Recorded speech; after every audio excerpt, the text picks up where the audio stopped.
next? Let's go to Chester. Chester. Wow, Chester getting in. What do you got, Chester? Well, I'll tell you what I got, Matt, as I'm fired up over here, and I'm going to try not to get myself too upset about this. Here's the situation, Matt. We can sit around here as a Big Blue Nation, and we can talk about Cal, and we can talk about all these things, and practically run him out of this state, him and Ellen, right here in the middle of the season when the season ain't even over. We can do all that. We can do all that. But I'm sitting here. I'm gonna tell you what. I'm looking right here in front of me. You know how many losses UConn had last year when they won the national championship? How many do they have? Eight, Matt. You go back through the history. There's been teams, North Carolina in 2017, they had 7. There's been teams, Connecticut in 2014, they had 8. Matt, this season is not over, and it breaks my heart. It breaks my heart that we will come in here and we will rag on Cal and practically run him and Ellen out of this state when what we should be doing is talking about how we can support him while he's in the middle of this season and stand up with him. We need to be buying a billboard. I'll tell you what, we get a billboard here in Lexington that says, I stand with Cal and the Cats. That's what we need to be talking about. But we can't do it because you know what? We will shoot our wounded worse than the Christian church. I tell you, that's the truth in this Big Blue Nation. We will do it. But we have got to come together. This season is far from over. We can take 10 losses. I believe it if we did. This team is special enough that we can still make a run and win this thing.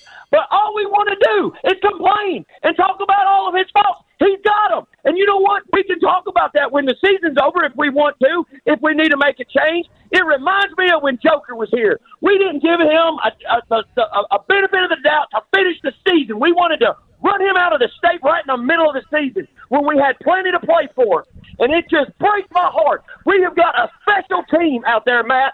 We have got a special team. And I just hope that we can come together and stop all this talk and stand with Cal and the Cats. We win the SEC. We make a run in the championship. As you said, it's all for nothing, all this complaining. And all we've done is complain. All right, Chester. Wow. Well, there you go. Giving an impassioned speech to the Big Blue Nation. I appreciate the call. What do you think of that, Shannon? I think that's going to be our Kentucky branded call of the day. Definitely the Kentucky branded call of the day. 2 minutes. I just let him go. How about that? I had to literally take my headphones off because it was a little loud. But you know what? Chester had things to say, Drew. And that.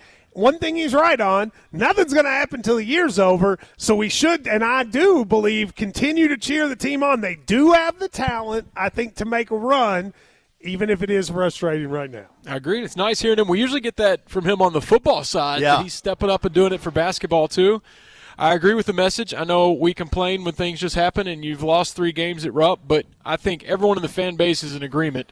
These players we love. Like, this is a special group, and we know that they're capable of still going on a run. We hope they do. So all this whining we do when they lose a bad game, hopefully it doesn't go too far to where it can impact them because they still have basketball to play.